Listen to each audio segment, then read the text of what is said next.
Ryan Blaney gets his third win of the season going into Phoenix. The championship 4 has been set and 4 drivers' season comes to an end. Let's talk about NASCAR's elimination race at Martinsville.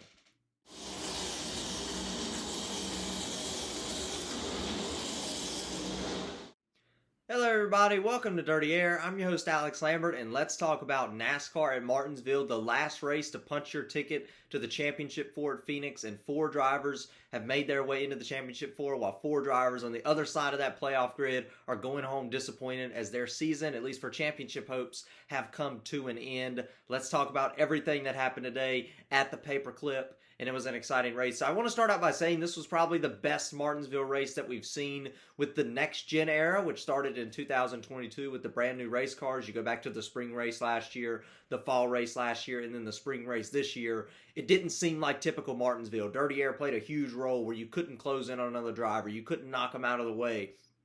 Well, today was really fun to watch because you definitely could do that, and you saw that throughout the entire day. We had a couple of wrecks, a couple of big accidents, actually, during this race. A lot of drivers get spun around. A lot of drivers get loose, especially in the long tire run. So apparently the tire wear, the tire that Goodyear brought to the racetrack this weekend, which was different than the prior 3 races, I think they've changed per each race, was definitely better. So a much improvement. There's obviously always work with this car, but definitely an improvement on what we saw over the first 3 races with the next-gen car at Martinsville. This felt like a old-school Martinsville race. This felt like I was watching Martinsville maybe for the first time with the new car. So that was exciting to watch. I wanted to mention that and put that out there before we really started talking about what Ryan Blaney did. The championship 4 that has now been set. The drivers, some championship favorites a few weeks ago, Martin Truex Jr., Denny Hamlin, eliminated from the NASCAR playoffs. Let's go ahead and dive into everything that happens. Ryan Blaney obviously was able to get the win. Aric Almirola trying to stay out and get the win on a pit cycle. Just didn't have the speed on the older tires at the end of the race. Over 150 lap run, I believe, to the end of this race. So a very long green flag run at the end. Obviously, all that was on the same set of tires. Aric Almirola faded much more than Ryan Blaney, and Ryan Blaney was just really fast, especially at the end of the race. Blew Aric Almirola's doors off in the closing laps. Then, of course, you had Denny Hamlin trying to catch him for the win, but it was 4 or 5 seconds there at the end of the race, so couldn't quite catch him. And Denny Hamlin and Ryan Blaney, before that last run, it seemed like they were door-to-door, side-by-side for a long time on a couple of restarts, a couple of battles after a long green flag run. So that was very fun to watch as well. Denny Hamlin needed to win at the end of this race to punch his ticket to the Championship 4. He did not do so. So congratulations to Ryan Blaney. I think this is a step up for Ryan Blaney. This is his first Championship 4 appearance. Obviously, never won a championship before. He has the opportunity to do it next week. He's really fast at Phoenix. He has the momentum from winning the race at Martinsville. We've seen in the past. You go back to Chase Elliott, 2020, a few other examples where the driver that wins this race goes on to win the championship the next week, building off of the momentum that they have. And Ryan Blaney's been really fast, not only today at Martinsville, but this entire round and really the entire playoffs. You can go back to the last round as well, where he punched his ticket into the round of 3 with a win at Talladega. So very impressive by Ryan Blaney. Been fast all playoffs long. Really had a good season all season long. After the Coca-Cola 600 back in May, was able to win that. Big win, big race for him. Breaking a long winless streak, has been consistent, very consistent all season long in the number 12 Penske Ford. But let's go ahead and take a look at the entire top 10. You know, Ryan Blaney with the win, and then you have Aric Almirola. You're going to notice a lot of Fords at the top of the leaderboard, which correlates with what we saw in the spring earlier this year at this racetrack. Ford, Stewart-Haas Racing Fords, especially in the spring, really fast.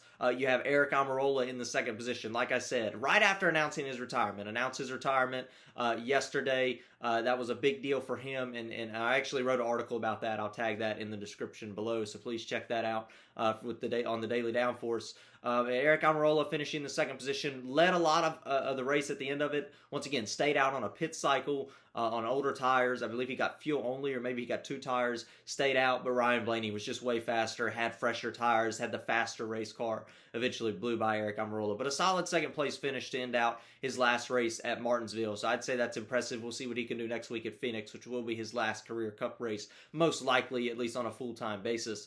You had Denny Hamlin finishing in the third position. Great run for Denny Hamlin, unfortunately with power steering issues earlier on in this round, that does not advance him into the next round of the playoffs. So Denny Hamlin has been eliminated. How many times have we seen him standing in the turn 1 entry to Martinsville doing an interview about how he's been eliminated? Chase Briscoe, another one of those Fords that's had a really rough season but has gained some speed all season long, has been fast at Martinsville. Once again, this was another one of those guys that was fast in the spring, was really fast today as well, getting a solid top 5 finish. Joey Logano, another one of the Penske Fords. Like I said, they're all up here on this leaderboard.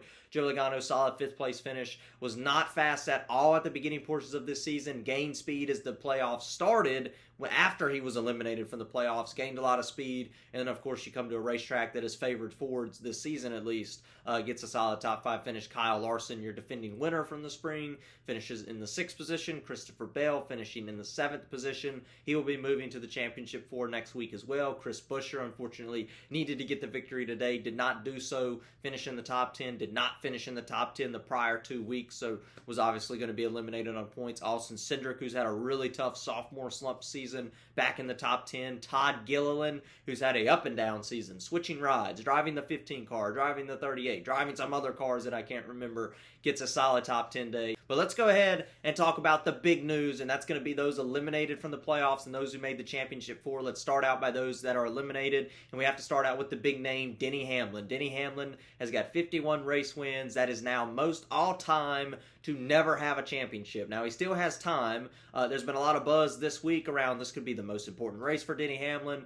This could be the most important season. If he does not win that championship this season, he's getting up there in age. This could be his last opportunity. I can't go that far and say that just because of how consistent he's been this season and many past seasons prior, but Denny Hamlin certainly is going to continue to run out of time. The years keep ticking by. You go back to a few noticeable championship races. You go back to a few noticeable playoff races that have cost him championships or cost him an opportunity to race for a championship, and he eventually will run out of season. So it'll be interesting to see if Denny Hamlin, once again, this is a guy who's won many Crown Jewel races, Southern 500s, Coca-Cola 600s, 3 Daytona 500s. This is a driver that wants to go out there and win it all in NASCAR, and that would be incomplete, at least I think it would be, if he didn't get the championship. It would be kind of like a Martin situation where, well, he was really good, but he never got the championship. Or some people mentioned Junior Johnson in that discussion as well. Was really good back in the day. This was going really old school. Was really good, but he never got the Cup championship. And that's really old school, but just mentioning that for Denny Hamlin. You have Martin Truex Jr. This one's obviously disappointing for him as well. Obviously, your 2017 champion, your 2023 regular season champion.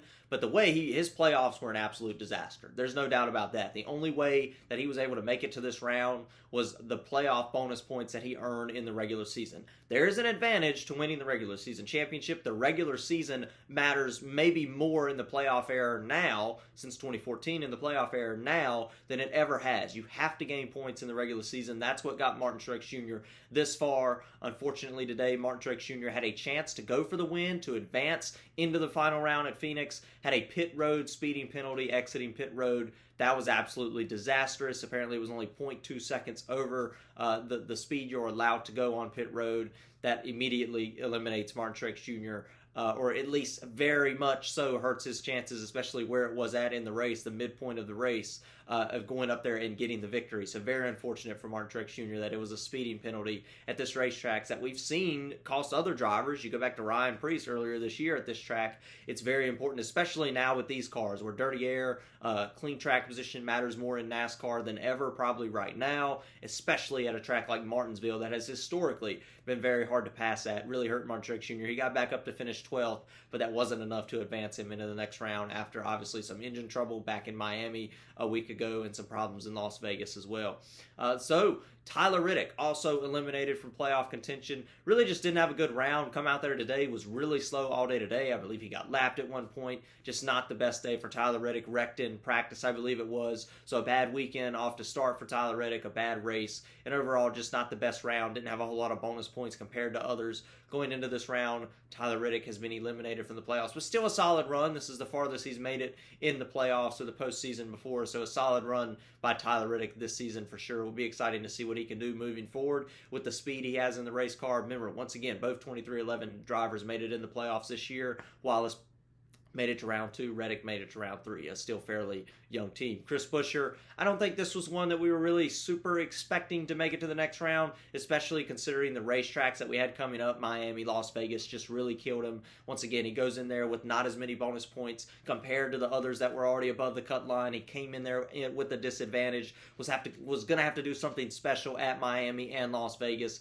Wasn't able to pull it off. Tracks that he has not been very well at in the past, the mile-and-a-half tracks, at least this season. Once again, finished 8th today, but that just wasn't enough. Had to go out there and get the win, and could not quite do that today. But still a solid season for Chris Buescher. The farthest he's made it in the playoffs as well. This is his second playoff appearance. A solid run for him in the Roush Fenway Keselowski Racing Ford. So let's take a look. The Big Four, the Championship Four, the Final Four going into Phoenix. These are the 4 drivers that can run for a championship this season. Who will be your 2023 champion? You have Kyle Larson, your 2021 champion. He can be the only repeat champion. He's going for his second championship. Everybody else on this list would be going for their first championship. Christopher Bell, Ryan Blaney, and William Byron this season. Let's talk about Kyle Larson for a little bit. Like I mentioned, your 2021 NASCAR champion, has experience in the high-pressure type situation, has made it in the playoffs before. Once again, his rookie season was 2014, has experience in the Cup Series, is kind of the veteran out of everybody in here, which is kind of crazy that I'm saying Kyle Larson is the veteran out of the Championship 4.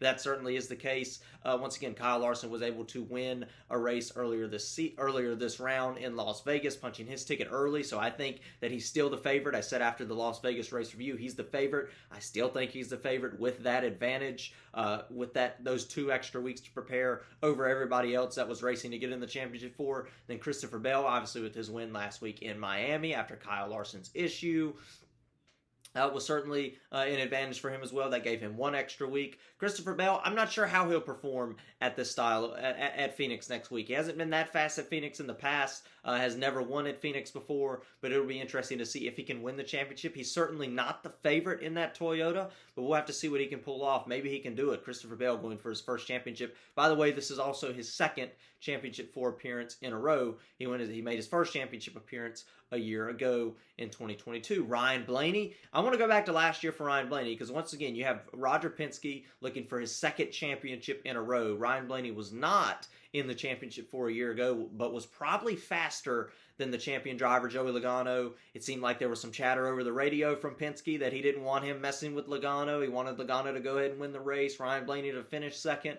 Ryan Blaney could be a big threat. Not only that, has the momentum. I talked about momentum earlier. Has the momentum from winning this week at Martinsville, and of course was really fast at Phoenix a year ago. We'll have to see if that can continue on over into Phoenix. Phoenix is also going to be one of those tracks with the short track style package as well, and obviously Ryan Blaney with the win at a short track today could be another one of the favorites, or could be somebody to really look at next week in Phoenix. He could steal that championship away from the other 3. William Byron was awful today. Was outside the top 20 for a majority of the race. Seemed to be in the 18th, 19th position for a large majority of the middle of the race. Was able to get all the way back up, finish in the 13th position. But that was enough with the bonus points from the regular season. With the first 2 races, the consistent results and stage points, was able to make it, kind of squeeze into the Championship 4 today. But William Byron has been fast at all sorts of racetracks all season long. I was sort of surprised to see him run so slow today. He did win a race at Martinsville back in the spring of 2022, so I was surprised to see him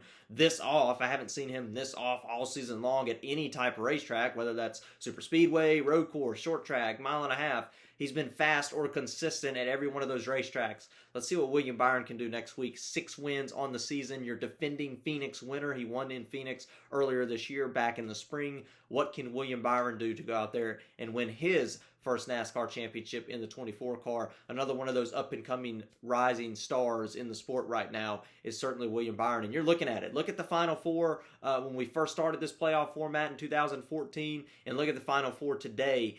Certainly interesting how things change over the course of 9-10 years for sure. So it'll be exciting next week. Obviously, I'll do a race review following the Phoenix race. I think it should be great. We'll talk about the championship. We'll talk about how they won the championship, what the race was like. Should be fun. Of course, like and subscribe if you like the video. Please share the video if you can. And of course, about Kyle Busch finishing outside the top 20 today, let's get rowdy.